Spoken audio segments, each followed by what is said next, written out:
ಕಿರುತೆರೆ ನಟ ಮಡೆನೂರು ಮನು ಅವರ ಮೇಲೆ ಅತ್ಯಾಚಾರ ಪ್ರಕರಣವೊಂದು ಕೇಳಿಬಂದಿರುವಂಥದ್ದು. ದೂರು ಕೂಡ ದಾಖಲಾಗಿದೆ. ಆ ಬಗ್ಗೆ ಮಾತನಾಡಲು ನಮ್ಮ ಜೊತೆಗೆ ಸಂತ್ರಸ್ತ ಮಹಿಳೆ ಇದ್ದಾರೆ. ಅವ್ರನ್ನ ಮಾತನಾಡಿಸ್ತೀನಿ. ಏನಾಯಿತು ಅಂತ ಅವರಿಂದನೇ ಕೇಳೋಣ. ಮೇಡಮ್ ನಮಸ್ತೆ. ಮೊದಲನೇದಾಗಿ ನೀವು ಅವರು ಕೂಡ ಇಬ್ಬರು ಕೂಡ ಸೇರಿ ಆ್ಯಕ್ಟ್ ಮಾಡಿರುವಂಥದ್ದು, ಹಲವಾರು ವರ್ಷಗಳ ಪರಿಚಯ ಕೂಡ ಇರುವಂಥದ್ದು. ಈ ಘಟನೆ ಆದ ನಂತರ ನೀವು ನಿಮ್ಗೆ ಪರಿಚಯ ಇರುವಂಥ ಸ್ನೇಹಿತರಿಗೆ ಯಾರಿಗೂ ಈ ಬಗ್ಗೆ ಮಾಹಿತಿ ಹೇಳಿಲ್ವಾ ಅಂತ? ಇತ್ತೀಚೆಗೆ ಹೇಳಿದ್ದೀನಿ. ಅವನು ಯಾವಾಗ ಬ್ರೇಕಪ್ ಅಂದರೆ ಬ್ರೇಕಪ್ ನೀನು ಬೇಡ ಹಂಗೆ ಹಿಂಗೆ ಅಂತ ಹೇಳೋದ. ಆವಾಗ ನೋವು ತಾಳಕ್ಕಾಗದೆ ಹೇಳಿಲ್ಲ. ಈ ಮುಂಚೆ ಹೇಳಬೇಕು ಅಂತ ನಾನೇ ಹೇಳ್ತೀನಿ ಅಂದಾಗ ಫಿಸಿಕಲ್ ತುಂಬ ಟಾರ್ಚರ್ ಕೊಟ್ಟು, ನೀವು ಹೊಡೆದ್ರೆ ಸಾಯಿಸ್ಬಿಡ್ತೀನಿ ಹಂಗೆ ಹಿಂಗೆ ಅಂತ ಎಲ್ಲ ಕೊಲೆ ಬೆದರಿಕೆ ಹಾಕೋನು. ಹಾಗೆ ಫಿಸಿಕಲ್ ಟಾರ್ಚರ್ ತುಂಬ ಕೊಡೋನು ಯಾರಿಗಾದ್ರೂ ಹೇಳ್ತೀನಿ ಅಂತ ಅಂದರೆ. ಆ ಒಂದು ಕಾರಣಕ್ಕೆ ನಾನು ಹೇಳಿರಲಿಲ್ಲ ಯಾರಿಗೂ. ಈ ರೀತಿಯಾಗಿ ಘಟನೆ ಏನು ಸಂಭವಿಸ್ತು, ಅದಾದ ನಂತರ ಅವ್ರು ಕೆಲವು ಟ್ಯಾಬ್ಲೆಟ್ಸ್ಗಳನ್ನ ಕೊಟ್ಟರು ಅನ್ನುವಂಥದ್ದನ್ನ ಕೂಡ ದೂರಿನಲ್ಲಿ ಉಲ್ಲೇಖ ಆಗಿರುವಂಥ, ಅಂದರೆ ಅಬೋಷನ್ ಮಾಡೋದಕ್ಕಾಗಲಿ ಆ ಒಂದು ಪ್ರಕ್ರಿಯೆಯಲ್ಲಿ ಒತ್ತಾಯಪೂರ್ವಕವಾಗಿ ತಾಳಿ ಕಟ್ಟಿದ್ರು ಅಂತಲೂ ಕೂಡ ಹೇಳ್ತೀರಿ. ಆ ಬಗ್ಗೆ ಏನು? ಅವ್ನು ಮಾಡಿದ್ದು ಫಸ್ಟ್ ಆಫ್ ಆಲ್ ಅತ್ಯಾಚಾರ ಆದಮೇಲೆ ಅದನ್ನು ಮುಚ್ಚಾಕೋಕ್ಕೆ ನಾನೇ ಕನ್ಫ್ಯೂಷನಲ್ಲಿದ್ದೆ. ಅವ್ನು ಬೆಸ್ಟ್ ಫ್ರೆಂಡು, ಏನು ಮಾಡಬೇಕು, ಕಂಪ್ಲೇಂಟ್ ಕೊಡಬೇಕಾ ಬಿಡಬೇಕಾ, ಆ ಒಂದು ಫುಲ್ ಆಫ್ ಕನ್ಫ್ಯೂಷನಲ್ಲಿದ್ದೆ. ಗೊತ್ತಾಗ್ತಿರಲಿಲ್ಲ ನನಗೆ ಹೆಂಗೆ ಏನು ಅಂತ ಅಂದ್ಬಿಟ್ಟು. ಆ ಒಂದು ಟೈಮಲ್ಲಿ ಅದರಿಂದ ಅವ್ನು ಪಾರಾಗೋದಕ್ಕೋಸ್ಕರ ಒಂದು ಮನೆಗೆ ಬಂದು ನಿಂಗೆ ಸರ್ಪ್ರೈಸ್ ಕೊಡ್ತೀನಿ, ಕಣ್ಮುಚ್ಚು ಗಣೇಶ ಮಲಾಣ ನಿಂಗೆ ಕಣ್ಮುಚ್ಚಿನ ಅಂತ ಅಂದರೆ, ಆ ಥರ ನಿಂಗೆ ಇದರಿಂದ ಒಳ್ಳೇದಾಗುತ್ತೆ ಅಂತೆಲ್ಲ ಮಾತು ಕೊಟ್ಟ. ನಾನು ಅದೇ ಒಂದು ಉದ್ದೇಶಕ್ಕೆ ನಾನು ಏನೋ ಕೊಡಬಹುದೇನೋ ಆ ಒಂದು ಇಂಟೆನ್ಷನಲ್ಲಿ ಕಣ್ಮುಚ್ಚಿದೆ. ಅವ್ನು ತಾಳಿ ಕಟ್ಟಾದ ಮೇಲೆ ನಮ್ಮ ಅಪ್ಪಂಗೂ ಇಬ್ಬರೇ ಹೆಂಡ್ತಿರು, ನಮ್ಮ ತಾತಂಗೂ ಇಬ್ಬರು ಹೆಂಡ್ತಿರು, ನನಗೂ ಇಬ್ಬರು ಹೆಂಡ್ತಿರು, ದೇವರೇ ಕೊಟ್ಟಿರೋ ವರ ಹಾಗೆ ಹಿಂಗೆ ಅಂತೆಲ್ಲ ಹೇಳ್ದು. ಅಲ್ಲ, ಅತ್ಯಾಚಾರ ಮಾಡಿಬಿಟ್ಟು ಈ ಥರ ತಾಳಿ ಕಟ್ಟಿ ನೀನೇನು ಮಾಡಿದ್ರು ಅದು ಕೌಂಟಿಗೆ ಬರಲ್ಲ. ಅತ್ಯಾಚಾರ ಮಾಡಿ ನೀನು ತಾಳಿ ಕಟ್ತೀನಿ ಅಂದರೆ ಈ ತಾಳಿಗೆ ಏನು ಬೆಲೆ ಇದೆ? ಈ 4 ಗೋಡೆ ಮಧ್ಯೆ ಏನು ಯಾರಿದ್ದಾರೆ ಯಾರು ಸಾಕ್ಷಿಗೆ ಬೇಕು? ನಾವಿಬ್ಬರು ಚೆನ್ನಾಗಿದ್ದರೆ ಸಾಕು ಹಂಗೆ ಹಿಂಗೆ ನಾನು ಒಪ್ಕೊಳ್ಳಲ್ಲ ಇದನ್ನು ಅಂತ ಅಂದಾಗ, ಇಲ್ಲ 15 ದಿನ ಇರ್ತೀನಿ, 15 ದಿನ ಇರ್ತೀನಿ, 2 ವರ್ಷ ಬಿಟ್ಟು ಎಲ್ಲರಿಗೂ ಹೇಳ್ತೀನಿ, ನನ್ನ ಹೆಂಡತಿ ಸಪೋರ್ಟ್ ಮಾಡಲ್ಲ, ಕೋಪ್ರೇಟ್ ಮಾಡೋ ಆ ಥರದ್ದೆಲ್ಲ ನನಗೆ ಹೇಳಿ ನಂಬಿಸ್ತಾ. ಅದೇ ಸ್ವಲ್ಪ ಮಾಟ ಮಂತ್ರ ಅವೆಲ್ಲ ಮಾಡೋದು. ಅದು ಒಂಥರ ನನ್ನನ್ನು ಒಂಥರ ಹಿಂಗೆ ವೀಕ್ ಮಾಡಬೇಕು. ನನ್ನ ವೀಕ್ನೆಸ್ಗಳು ಅವ್ನು ಹಿಂದೆನೇ ತಿಳ್ಕೊಂಬಿಟ್ಟಿದ್ದ. ಯಾಕೆ ಬೆಸ್ಟ್ ಫ್ರೆಂಡ್ಸ್ ಆದಾಗಲೇ ನನ್ನ ಎಲ್ಲ ವೀಕ್ ಪಾಯಿಂಟ್ಸ್ಗಳು ಅವನಿಗೆ ಗೊತ್ತಿತ್ತು. ಆ ಒಂದು ವೀಕ್ ಪಾಯಿಂಟ್ಸ್ಗಳನ್ನೆಲ್ಲ ಇಟ್ಕೊಂಡು ನನ್ನ ನಂಬಿಸಿ ಬ್ಯಾಕ್ ಟು ಬ್ಯಾಕ್ ಅವನಿಂದನೇ ಅಬಾರ್ಷನ್ ಆಯಿತು. ಏಕೆಂದ್ರೆ ನಾನು ಇರಲಿ, ನಂಗೆ ಯಾರೂ ಇಲ್ಲ, ಅಟ್ಲೀಸ್ಟ್ ಅದಾದರೂ ಆಸರೆ ಹಂಗೆ ಆ ಥರದಲ್ಲೆಲ್ಲ ಕೇಳ್ಕೊಂಡೆ. ಇಲ್ಲ ಬೇಡ ಈಗಲೇ, ಆಮೇಲೆ ಒಂದು 2 ವರ್ಷ ಬಿಟ್ಟು ನೋಡೋಣ ಹಾಗೆ ಹಿಂಗೆ ಅಂತೆಲ್ಲ ಹೇಳಿ ನಂಬಿಸಿ ಅವನೇ ಬಲವಂತವಾಗಿ ಮಾತ್ರೆ ನುಂಗ್ಸಿದ್ದ.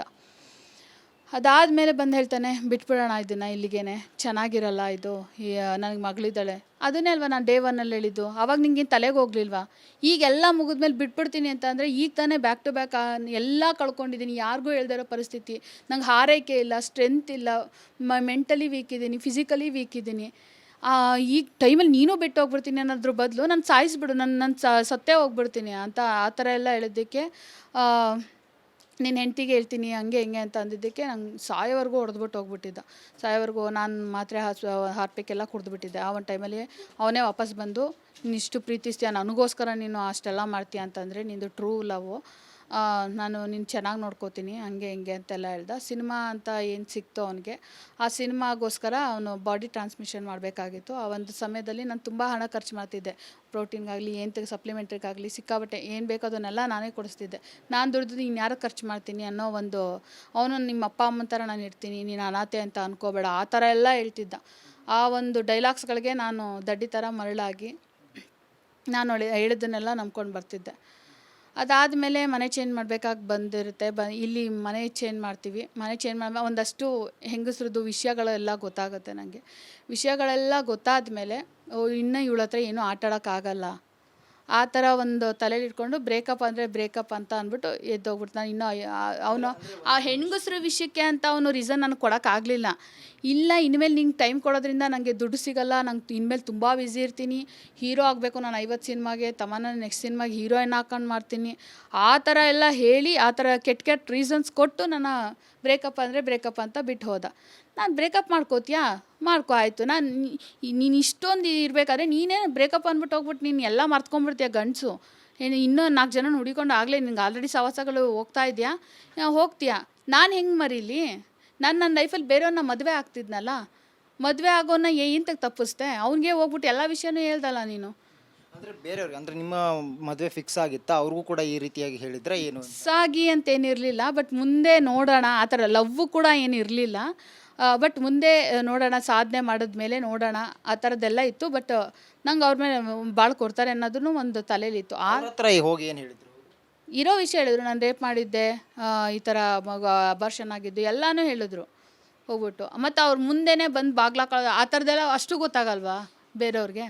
ಆ ಥರ ಎಲ್ಲ ನನಗೆ ಟಾರ್ಚರ್ ಮಾಡಿರೋದು ಅವನು. ಈಗ ಅವ್ರ ಕಡೆಯಿಂದನೂ ನನಗೆ ಜೀವನ ಇಲ್ಲ, ಇವನ ಕಡೆಯಿಂದನೂ ಜೀವನ ಇಲ್ಲ. ಇನ್ನು ಏನು ನನ್ನ ಲೈಫು? ನಂಗೆ ತಲೆ ಕೆಟ್ಟಿದೆ. ನನಗೆ ಇಷ್ಟೆಲ್ಲ ಪಬ್ಲಿಸಿಟಿ ಆಗ್ತಿದೆ. ನನ್ನ ಜೀವನ ನಾನೇ ಈ ಥರ ಬೀದಿಗೆ ತೊಗೊಬರಕ್ಕೆ ನನಗಿನ್ನು ತಲೆ ಕೆಟ್ಟಿದೆಯಾ? ನೀನು ಮಾಡಿರೋ ಮೋಸಕ್ಕೆ ನಾನು ಶಿಕ್ಷೆ ಕೊಡಿಸ್ಬೇಕು ಅಂತ ಇವತ್ತು ನಾನು ಬಂದಿದ್ದೇನೆ ಹೊರತು ನಿನ್ನ ಸಿನಿಮಾ ಏನೋ ನಿಲ್ಲಿಸ್ಬೇಕು ಅವೆಲ್ಲ ಅಲ್ವೇ ಇಲ್ಲ ರೀಸನ್ನು. ನೀವು ಮಾತನಾಡ್ತಿರುವಂಥ ಸಂದರ್ಭದಲ್ಲಿ ಹೇಳಿದ್ರಿ ಬೇರೆ ಒಂದು ಹೆಣ್ಮಕ್ಳ ಜೊತೆಗೂ ಕೂಡ ಸಹವಾಸ ಇದೆ ಅನ್ನೋಂಥದ್ದು, ಅದ್ರ ಬಗ್ಗೆ ನಿಮಗೂ ಕೂಡ ಗೊತ್ತಾಗಿದೆ ಅನ್ನೋಂಥದ್ದನ್ನ ಹೇಳಿದ್ರಿ. ಆ ಬಗ್ಗೆ ಮತ್ತು ನೀವು ಅಂದರೆ ನಿಮ್ಮಿಂದ ಅವ್ರು ಹಣ ತೊಗೊಂಡಿದ್ರು ಅನ್ನುವಂಥದ್ದು, ಆ ಬಗ್ಗೆ ನೀವು ಅವರ ಹೆಂಡತಿಗೆ ಅಥವಾ ಅವರ ರಿಲೇಟಿವ್ಸ್ಗೆ ಯಾರಿಗೂ ಸಂಪರ್ಕ ಮಾಡಿ ಈ ರೀತಿ ಅನ್ಯಾಯ ಮಾಡಿದೆ ಅನ್ನೋದನ್ನ ಹೇಳಿಲ್ವಾ ಅಂತ? ಸರ್, ಅವನ ಆಪ್ತರಿಗೂ ನಾನು ಫೋನ್ ಮಾಡಿ ಹೇಳಿದ್ದೀನಿ ವಿಷಯನ. ಅವನ ಹೆಂಡತಿಗೂ ನಾನೇ ಫೋನ್ ಮಾಡಿ ವಿಷಯ ತಿಳಿಸಿದ್ದೀನಿ.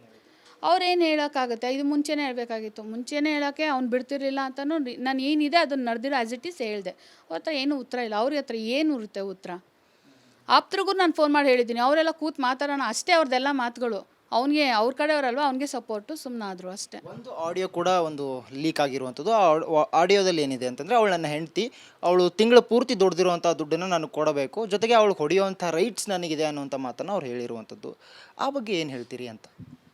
ಅವನು ನನ್ನ ಸಮಾಜದ ಮುಂದೆ ಮದುವೆ ಆಗಿ ಹೆಂಡತಿ ಅಂತ ತೋರಿಸ್ಕೋತೀನಿ ಅಂದಿದ್ದಕ್ಕೆ ಹೌದು, ಅವ್ನು ನನ್ನ ಮದುವೆ ಆಗಿ ಅವ್ನಿಗೆ ಹೊಡೆಯೋ ರೈಟ್ಸ್ ಇತ್ತು. ಯಾಕೆಂದ್ರೆ ನಾನು ಅಷ್ಟು ಪ್ರೀತಿಸ್ತಿದ್ದೆ ನಾನು. ಆ ಒಂದು ರೀಸನ್ಗೆ ಅವ್ನು ಎಷ್ಟೇ ಹೊಡೆದ್ರು ಏನೇ ಮಾಡಿದ್ರು ತಡ್ಕೊಂಡು ಯಾಕೆ ಇಷ್ಟು ದಿನ ಇದ್ದೆ? ನನಗಿದ್ದದ್ದು ನಿಜವಾದ ಪ್ರೀತಿಗೆ ನಾನು ಸುಮ್ಮನಿದ್ದೆ. ಪ್ರೀತಿ ಅನ್ನೋದಕ್ಕಿಂತ ನಿಜವಾದ ನಂಬಿಕೆ. ಅವನ ಅಷ್ಟೂ ನಂಬಿದ್ದೆ ನಾನು. ಆ ನಂಬಿಕೆಗೆ ನಾನು ಅವನೆಷ್ಟು ಟಾರ್ಚರ್ ಕೊಟ್ಟರು, ಎಷ್ಟು ಕುತ್ತಿಗೆ ಸಾಯ್ಸೋಕೆ ಬಂದು ತುಳಿದ್ರು, ಎಷ್ಟು ಹೊಡೆದ್ರು, ನಾನು ಬಾಯಿ ಮುಚ್ಕೊಂಡು ಯಾಕೆ ಸುಮ್ಮನೆ ಇದ್ದೆ ಅಂದರೆ ಆ ನಂಬಿಕೆ. ಮುಂದೆ ಮದುವೆ ಆಗ್ತೀನಿ ಅಂತ ನಂಬಿಸಿದ್ನಲ್ಲ, ಆ ನಂಬಿಕೆಗೆ ನಾನು ಸುಮ್ಮನೆ ಇದ್ದೆ. ಓಕೆ ಮೇಡಮ್, ಈಗ ಮತ್ತೊಂದು ವಿಡಿಯೋನ ಅಂದರೆ ಈಗ ಅರೆಸ್ಟ್ ಆಗೋಕ್ಕಿಂತ ಕೆಲವೇ ಕ್ಷಣಗಳ ಹಿಂದೆ ಅವರೊಂದು ವಿಡಿಯೋ ಮಾಡ್ತಾರೆ. ನನ್ನ ಸಿನಿಮಾ ರಿಲೀಸ್, ನಾಳೆ ಸಿನಿಮಾ ರಿಲೀಸ್ ಅಂದ್ರೆ ಇವಾಗಲೇ ಯಾಕೆ ದೂರು ಕೊಡಬೇಕು, ಮುಂಚೆನೇ ಕೊಡ್ಬೋದಿತ್ತಲ್ಲ ಅನ್ನೋ ರೀತಿಯಲ್ಲಿ. ಜೊತೆಗೆ ಮತ್ತೆ ಬೇರೆ ನಟರು ಕೂಡ ಇದರ ಹಿಂದೆ ಇದ್ದಾರೆ, ಅವಳ ತಲೆಯಲ್ಲಿ ತುಂಬಿ ಅವರು ಈ ಒಂದು FIR ಮಾಡಿಸಿರುವಂಥದ್ದು. ಜೊತೆಗೆ ಮತ್ತು ಅವಳು ಕೂಡ ನಮ್ಗೆ ಹೇಳಿದ್ದಾರೆ ಅನ್ನೋಂಥದ್ದನ್ನ ವಿಡಿಯೋದಲ್ಲಿ ಮೆನ್ಷನ್ ಮಾಡಿರುವಂಥದ್ದು. ಆ ಬಗ್ಗೆ ನೀವೇನಾದರೂ ಹೇಳಿದ್ರಾ ಅವ್ರಿಗೆ? ಸರ್, ಅವನಿಗೆ ಒಂದು ಕ್ರಿಮಿನಲ್ ಮೈಂಡು. ಯಾರನ್ನಾರ ಕೇಳಿ ನೋಡಿ, ಅವ್ನಿಗಿರೋಷ್ಟು ಬುದ್ಧಿ ದೇವ್ರನ್ನ ಒಂದು ಕಾಲು ಭಾಗನೂ ನನಗಿಲ್ಲ. ಅವನೇ ಹೇಳ್ತಾನೆ ನನ್ನ ದಡ್ಡಿ ಅಂದಿರೋ ಎಷ್ಟೋ ವಿಡಿಯೋಗಳಿದೆ. ಅಷ್ಟು ದಡ್ಡಿ ನಾನು. ಅವನೆಷ್ಟು ಕ್ರಿಮಿನಲ್ ಅಂತಾನೆ. ನಂದೊಂದು ಯಾವುದೋ ಒಂದು ಪಾಸ್ಟ್ ಇಟ್ಕೊಂಡು ಒಂದು ಸತಿ ವೀಡಿಯೋ ಮಾಡ್ಕೊಂಡು ಅವ್ನು ರೆಕಾರ್ಡ್ ಇಟ್ಕೊಂಡು ಅದನ್ನು ಇಟ್ಕೊಂಡು ನನಗೆ ಬ್ಲ್ಯಾಕ್ ಮೇಲ್ ಮಾಡ್ತಿದ್ದಾನೆ ಇವತ್ತು ಅಂತ ಅಂದರೆ ಯೋಚನೆ ಮಾಡಿ. ನನ್ನ ಹತ್ರ ಏನೇನು ಹೇಳ್ಸ್ಕೊಂಡು ಅವನು ಇನ್ನೇನು ರೆಕಾರ್ಡ್ ಮಾಡ್ಕೊಂಡಿದ್ದಾನೆ ಅಂತ ಗೊತ್ತಿಲ್ಲ. ಮೊನ್ನೆ ಶನಿವಾರ ನಡೆದ ಇನ್ಸಿಡೆಂಟು ನನಗೆ ಬಲವಂತವಾಗಿ ಹುಷಾರಿಲ್ಲದೆ ಇದ್ದವಳಿಗೆ ಅದು ಸ್ಕಾಚ್ ಕೂಡಿಸಿ ಅವನೇನು ಲೈಂಗಿಕ ದೌರ್ಜನ್ಯ ಮಾಡ್ದೆ ನನ್ನ ಮೇಲೆ, ಅದನ್ನು ಖಾಸಗಿ ವಿಡಿಯೋ ಮಾಡ್ಕೊಂಡಿದ್ದಾಗ್ಬೋದು. ಆ ಒಂದು ಟೈಮಲ್ಲೂ ಏನೇನು ಮಾಡ್ಕೊಂಡಿದ್ದಾನೆ ಅಂತಲೇ ನನಗೆ ಗೊತ್ತಿಲ್ಲ. ಅದನ್ನ ಏನು ಇಟ್ಕೊಂಡು ಅವ್ನು ಏನೋ ಒಂದು ತಲೆಯಲ್ಲಿ ಇಟ್ಕೊಂಡು ಏನೋ ಒಂದು ಇಂಟೆನ್ಷನ್ ಇಟ್ಕೊಂಡೇ ಇಟ್ಕೊಂಡಿರ್ತಾನೆ ಅವನು. ಅಷ್ಟೇ ಸರ್. ಇಲ್ಲಿವರೆಗೂ ಎಷ್ಟು ದುಡ್ಡನ್ನ ಅವರು ನಿಮ್ಮಿಂದ ತೆಗೆದುಕೊಂಡಿರುವಂಥದ್ದು ಅಂತ? ಸರ್, ಇಷ್ಟೇ ಅಂತಿಲ್ಲ ಸರ್, ತುಂಬ ಖರ್ಚು ಮಾಡಿದ್ದೀನಿ, ಲಕ್ಷಾಂತರ ರೂಪಾಯಿ ಖರ್ಚು ಮಾಡಿದ್ದೀನಿ. ಇಷ್ಟೇ ಅಂತ ಪರ್ಟಿಕ್ಯುಲರಾಗಿ ಎಣಿಸಿ ನಾನು ಕೊಟ್ಟಿಲ್ಲ. ಈಗ ಕೆಲವು ಕಡೆ ಒಂದು ಗಾಸಿಪ್ ಹರಿದಾಡ್ತಾ ಇರೋವಂಥದ್ದು, ಅಂದರೆ ಅವ್ರ ಕಡೆಯವರು ಅಥವಾ ಅವ್ರು ಹೇಳ್ತಾ ಇರೋವಂಥದ್ದು, ನಾನು ಹೀರೋ ಆಗ್ತಾ ಇದ್ದೀನಿ, ಸಿನಿಮಾ ರಿಲೀಸ್ ಆಗ್ತಾಯಿದೆ, ಆ ಪ್ರಮೋಷನ್ನಲ್ಲಿ ಇರಬೇಕಾದ್ರೆ ನನ್ನನ್ನು ತುಳಿಬೇಕು ಅಂತ ಈ ರೀತಿಯಾದಂಥ ಷಡ್ಯಂತ್ರ ನಡೀತಾ ಇದೆ ಅನ್ನುವಂಥದ್ದು. ಅದರ ಬಗ್ಗೆ ನೀವು ಏನು ಹೇಳ್ತೀರಿ ಅಂತ? ಆ ಥರ ತುಳಿಬೇಕು ಅಂತಿರೋಳು ನಾನೇ ಹೇಳಿದ್ನಲ್ಲ, ನಾನು ಕಂಪ್ಲೇಂಟ್ ಕೊಡ್ತೀನಿ ಅಂತ ಹೇಳೇ ಕೊಟ್ಟಿರೋದು. ಹೇಳ್ದೇನೋ ಅವ್ನಿಗೆ ಇನ್ಫಾರ್ಮ್ ಮಾಡಿದೆ, ಸಡನ್ನಾಗೇನು ನಾನು ಹೋಗಿ ಕಂಪ್ಲೇಂಟ್ ಕೊಟ್ಟಿಲ್ಲ. ಭಾನುವಾರ ಮಧ್ಯಾಹ್ನ 3 ಗಂಟೆಗೋ 2 ಗಂಟೆಗೋ ನಾನೇ ಫೋನ್ ಮಾಡಿ ಹೇಳಿದ್ದೀನಿ, ನೀನು ಮಾಡಿರೋ ಕಚ್ಚಡ ಕೆಲಸಕ್ಕೆ. ಯಾಕೆಂದರೆ ಅವ್ನು ಅವತ್ತು ಕುಡ್ಸೋಗಿದ್ದಕ್ಕೆ ನಾನು ಅದೇ ತಾನೇ ಟ್ರೀಟ್ಮೆಂಟ್ ತೊಗೊಂಡು ಬಂದಿದ್ದೀನಿ. ಅಷ್ಟು ಹೆಲ್ತ್ ಇಶ್ಯೂ ಆಗಿತ್ತು. ನಾನು ಇವತ್ತು ಅನುಭವಿಸ್ತಿದ್ದೀನಲ್ಲ ನನ್ನ ನರ್ಕ, ಒಂದು ತಿಂಗಳು ಏನು ಹಾಸ್ಪಿಟ್ಲಲ್ಲಿ ನರ್ಕ ಅನುಭವಿಸ್ದೆ. ಆ ಒಂದು ಇದಕ್ಕೆ ನೀನು ಪೇ ಮಾಡೇ ಮಾಡ್ತೀಯಾ, ನೀನು ಅನುಭವಿಸ್ತೀಯಾ, ನಿನ್ನ ಕಂಪ್ಲೇಂಟ್ ಕೊಡ್ತೀನಿ, ಕಾನೂನು ಮುಖಾಂತರ ನೀನು ಮಾಡಿರೋ ತಪ್ಪುಗಳಿಗೆ ಶಿಕ್ಷೆ ಆಗಲೇಬೇಕು ಅಂತ ಹೇಳೇ ನಾನು ಕಂಪ್ಲೇಂಟ್ ಕೊಟ್ಟಿದ್ದೀನಿ. ಇನ್ಫಾರ್ಮ್ ಮಾಡದೆ ನಾನು ಕಂಪ್ಲೇಂಟ್ ಕೊಟ್ಟಿಲ್ಲ. ಮೇಡಮ್, ನೀವು ಮಾತನಾಡುವಂಥ ಸಂದರ್ಭದಲ್ಲಿ ಕೆಲವೊಂದು ವಿಷಯಗಳನ್ನ ಹೇಳಿದ್ರಿ. ಅಂತಂದರೆ ನನ್ನ ಪಾಸ್ಟ್ನ ಇಟ್ಕೊಂಡು ಜೊತೆಗೆ ಕೆಲವು ವೀಡಿಯೋಗಳನ್ನ ಮಾಡಿಕೊಂಡ್ರು ಅನ್ನುವಂಥದ್ದು, ಅದನ್ನ ಇಟ್ಕೊಂಡು ಏನಾದರೂ ಬ್ಲ್ಯಾಕ್ ಮೇಲ್ ಮಾಡುವಂಥ ಕೆಲಸವನ್ನು ಮಾಡಿದ್ರೆ ಈ ಹಿಂದೆ? ಸರ್, ಈ ಹಿಂದೆ ನಾನು ಕಂಪ್ಲೇಂಟ್ ಕೊಡೋಕೆ ಹೋದಾಗ ಇದು 31ನೇ ತಾರೀಕಿಂದ ನಡೀತಿರೋಂಥ ಜಗಳ, ಇದು ಏನು ಇವತ್ತಿಗೆ ನಡೀತಿರೋ ಜಗಳ ಅಲ್ವೇ ಅಲ್ಲ. ಅವಾಗ್ಲಿಂದನೂ ನಾನು ಅವರು ಆಪ್ತರಿಗೆ, ಅವ್ರ ಹೆಂಡತಿಗೆ ಎಲ್ಲರಿಗೂ ವಿಷಯ ತಿಳಿಸಿದ್ನಲ್ಲ, ಆ ಟೈಮಲ್ಲಿ ನಾನು ಸೂಸೈಡ್ ಅಟೆಂಪ್ಟ್ ಮಾಡ್ಕೊಳ್ಳೋಕ್ಕೆ ನಾನು ಎಲ್ಲರೂ ಹೋಗಿ ಬಿದ್ದು ಸತ್ತೋಗ್ಬಿಡೋಣ ಅಂತ ಹೋಗ್ತಾ ಇದ್ದಾಗ ಅವಳು ಸತ್ತರೆ ಈ ವಿಡಿಯೋನ ಇಟ್ಕೊಂಡು ವೈರಲ್ ಮಾಡೋಣ ಅಂತ ಒಂದು ವಿಡಿಯೋ ಇಟ್ಕೊಂಡಿದ್ದ. ನಾನು ಇಷ್ಟು ಕ್ರಿಮಿನಲ್ ಮೈಂಡ್ ಎಲ್ಲಿರುತ್ತೆ? ಅಕಸ್ಮಾತ್ ನಾನು ಏನಾದರೂ ಬದುಕಿ ವಾಪಸ್ ಬಂದಿಲ್ಲ ಅಂದರೆ ಆ ವಿಡಿಯೋ ಬಿಟ್ಟು ನಾನು ಫುಲ್ ನನ್ನ ಬಗ್ಗೆ ನೆಗೆಟಿವ್ ಪೋಟ್ರೆ ಮಾಡಿಬಿಡೋನು. ಅವನೇ ಹೇಳ್ಕೊಟ್ಟು ಅವನೇ ಮಾಡ್ತಿರೋ ವಿಡಿಯೋ ಅದನ್ನು ರೆಕಾರ್ಡ್ ಇಟ್ಕೊ ಅವ್ನು ಇಷ್ಟು ಮುಂದೊಂದು ದಿನ ಅವಳನ್ನ ಬಿಡಬೇಕು, ಈ ಥರ ಅವಳದು ಇಟ್ಕೊಂಡು ಬ್ಲ್ಯಾಕ್ ಮೇಲ್ ಮಾಡೋಣ ಅಂತ ನಂಗೆ ಅಷ್ಟೊಂದು ಕೆಡಬುದ್ಧಿ ಇರುತ್ತೆ ಮನುಷ್ಯನಿಗೆ ಅಂತ ಅಂದ್ಬಿಟ್ಟು ನಂಗೆ ಇತ್ತೀಚೆಗೆ ಗೊತ್ತಾಗ್ತಿದೆ ಅವ್ನ ಕ್ಯಾರೆಕ್ಟರ್ಸ್ ಎಲ್ಲ ಏನು. ಇಷ್ಟು ದಿನ ನಾವು ಯೂಸ್ ಮಾಡ್ಕೊಂಡಿರೋದೇ ಒಂದು ಸೆಕ್ಷುವಲ್ ಒಂದು ವಿಷಯಕ್ಕೆ, ಬಿಟ್ಟರೆ ದುಡ್ಡಿನ ವಿಷಯಕ್ಕೆ. ಇಷ್ಟು ಬಿಟ್ಟು ನನ್ನನ್ನು ಅವ್ನ ಪ್ರೀತಿಯಿಂದ ಒಂದು ದಿನ ನೋಡ್ಕೊಂಡಿದ್ದು ನನಗೆ ಗೊತ್ತೇ ಇಲ್ಲ. ಈ ಬಗ್ಗೆ ನೀವು ಸಂಬಂಧಪಟ್ಟ ಅಂದರೆ ನಿಮಗೆ ಸಂಪರ್ಕದಲ್ಲಿದ್ದಂಥ ಸ್ನೇಹಿತರು ಅಥವಾ ನಿಮ್ಮ ಜೊತೆ ಆ್ಯಕ್ಟ್ ಮಾಡಿದಂಥ ಸಹನಟರಾಗಿರ್ಬೋದು, ಆ ಒಂದು ರಿಯಾಲಿಟಿ ಶೋನಲ್ಲಿದ್ದಂಥವ್ರು ಅವ್ರಿಗೆ ಯಾಕೆ ತಿಳಿಸ್ಲಿಲ್ಲ ಅಂತ, ಮತ್ತು ಅವ್ರಿಗೆ ತಿಳಿಸಿದಾಗ ಅವ್ರು ಏನು ಹೇಳಿದ್ರು ಅಂತ? ಸರಿ, ಫಸ್ಟು ನನಗೆಲ್ಲರೂ ಬೈದರು, ನೀನು ದಡ್ಡಿ ಅಂತ ಗೊತ್ತಿತ್ತು, ಈ ಮಟ್ಟಿಗೆ ದಡ್ಡಿ ಅಂತ ಗೊತ್ತಿರಲಿಲ್ಲ.